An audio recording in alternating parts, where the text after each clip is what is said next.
How do you know that you're meant to be an entrepreneur? Rich Dad, Poor Dad is a story about my two fathers. My poor dad was a school teacher, very smart man. And my rich dad never went to school. So the information was different. The advice was different.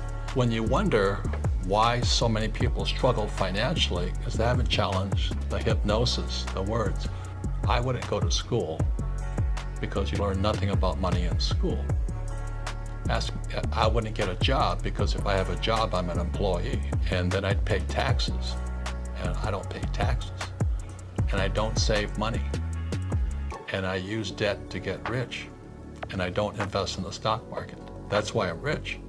What do you think is the main problem that people have in their minds when it comes to the way they've been taught and kind of like how they think about financial education as a whole? The words from their mother and father: go to school, get a job, pay taxes, save money, buy a house because it's an asset, get out of debt, and invest in the stock market.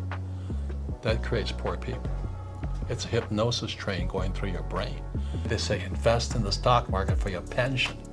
Well, why would you do that? Because that's how they get your money. If you get a job, you're an employee. If you save money, you're a saver. And why would you save money when they're printing money? Until you question those hypnotic trances, you don't change. When I said to young people, you have a chance yet. You have a chance. I'm not saying I'm right. I'm just saying question the hypnotic trance put in your head, because that's what keeps people poor.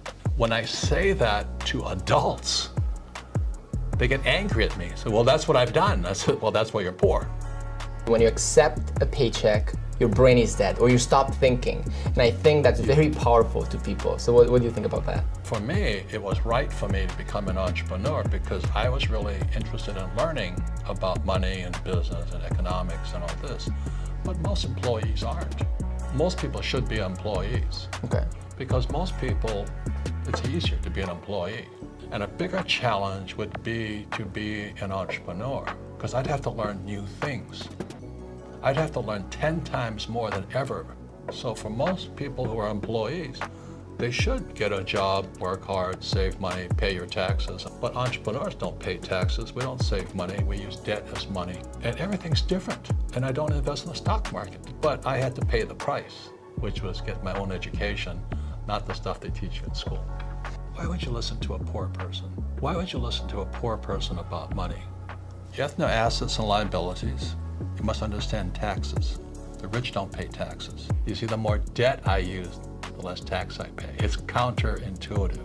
Should I meditate? Should I spend time thinking Yes. about it? What do I have to do to break the hypnosis? Because most people that don't want to hear it will dismiss the message. I love meditation. I think everybody should meditate, to cure the conflict that's going inside, because I purposely say those things to create conflict. If you don't change those thoughts, you'll wind up like my poor dad, very highly educated poor guy who worked very hard all his life. I felt for him. This is the difference. Crashes make the rich richer. If you had bought a ticket to get on the Titanic and you knew it was going to sink, what would you do? So if you want to get rich quick, I like the crashes. The facts are crashes make the rich richer. What drives you to keep doing what you're doing? And what's your purpose going forward? Because you don't have to do any of this. Everything is opposite from school. Entrepreneurs are not going to make good employees. You have to make mistakes to learn, but our schools punish you for making mistakes. And then they also punish you for asking for help, because that's called cheating. I call it cooperation. I retired at 47. I had more than enough money. I don't need the money. That's the reason I do it, Is there a chance for the education system of the future to actually create abundance, wealthy people, free people, and so on? Or should it be taken on to people like yourself that create kind of like private systems of education and spread the knowledge to people? What do you think about that? The only way they can pull off the fake money is by having fake teachers. And the only way you can buy fake assets is by having fake money and fake teachers. And that's why I'm just saying out here to the young people, question this. Go to school, get a job, work hard, pay taxes, save money, get out of debt. Until that is questioned. And then ask the question, why would I be saying that at the risk of going to jail if it wasn't legal? Not paying taxes is legal if you're an entrepreneur, but it's illegal if you're an employee.